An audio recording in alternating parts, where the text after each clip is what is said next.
Hey everybody, welcome to the Truly Myrtle podcast. I'm Libby and this is my weekly podcast that beams out over the internet every Thursday morning, 10 a.m. New Zealand time, and usually it's live. But it's not live this week because I have leapt on yet another plane to go to Napier to teach at Knit August Nights. I am really looking forward to this weekend. I'll be just about on the plane. I might be getting on the plane when you're watching this live, and if you're watching it later, I'm there. Anyway, I thought I'd record a podcast for you so you have something to watch, and we just keep on going every Thursday morning. And this week, I thought I'd tell you about my Haberdasher Street cardigan that I'm wearing because the pattern is out and it's ready for you. It has been a wardrobe toolbox pattern for over a year. It was released in June 2025 to everybody inside Wardrobe Toolbox, and lots of people have made it. It looks fantastic. It's such a cozy cardi. And now the time has come to release it to everybody else. And so I thought I'd tell you a little bit about it. I've actually got a discount code for those of you who are Minimag members. So if you want to get a discount code, you need to go to trudymyrtle.com/minimag and sign up. I'll be sending emails over the course of the weekend that will tell you that discount code so you too can get a special discount on your Haberdasher Street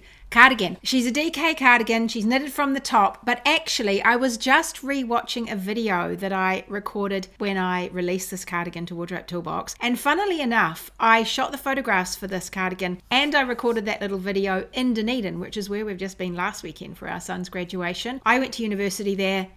Now 3 of my kids have been or are going to university there. It's a real institution in New Zealand, Otago, and I think once you've been, you often want your kids to go and experience what you had. It is quite the lifestyle for a student. So I recorded a video there last May. It was so cold. I can remember it being absolutely freezing, and I had my cardi on and it was really, really windy. So I found a little spot, crouched on some stairs, and I got my phone and I had on a microphone and I just recorded this little video telling everyone about the Haberdasher Street cardigan. So I'm going to slot it in here and then you can see all the details about the cardigan, and I don't have to repeat myself because I've already made a good job of it once. So here's the video now. Everybody, welcome to your Haberdasher Street cardigan. I'm wearing her. Gosh, she's so cozy. She's made with a DK yarn, which is a merino possum yarn. She's got quite a bit of flexibility when it comes to yarn, either one of the Southern Hemisphere or UK standard DKs, inching up into a worsted weight yarn for those of you in the States. So she's a really versatile knit in terms of yarn. I'll show you what she looks like. She is a drop shoulder, but I'll tell you about interesting drop shoulder cardigan.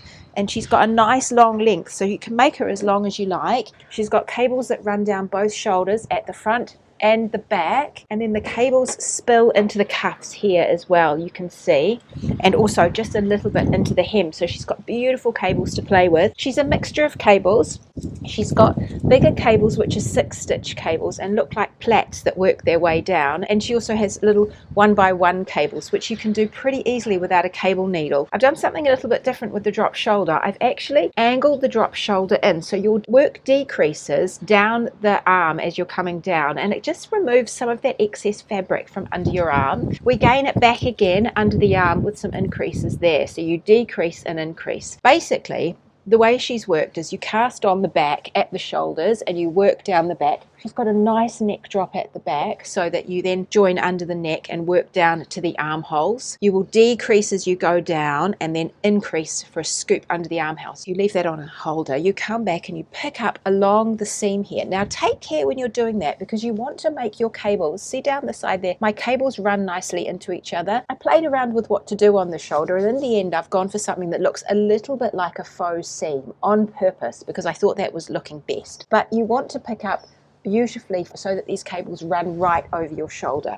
You'll knit down the front, you'll work those decreases on this armhole just like you did on the back, but you'll also start working increases down the front. You've got shoulder shaping that happens before all of that starts. So you'll work your increases all the way down the front. You'll actually end up joining the front and the back before the increases finish for the neck, and then you'll just do a few underneath the front so that you have a lovely long V. From there it's plain sailing. You work all the way to the bottom and you can run the cable right into the hem, just there. So the cable runs right into the hem down there. She has these fabulous big buttons on her, 4 buttons, and I've used a buttonhole that I saw somewhere else and I've modified it slightly, and you use a backwards loop cast on that you twist to create quite a stretchy top to the buttonhole. I've given you a video to show you how to work that buttonhole, but she's a very useful one for making a small hole to put a big button into. For the sleeves, you pick up around the armhole, you work straight for a bit, and then we slowly decrease. I've given you quite a bit of room in the sleeve. I wanted this cardigan to be able to be worn over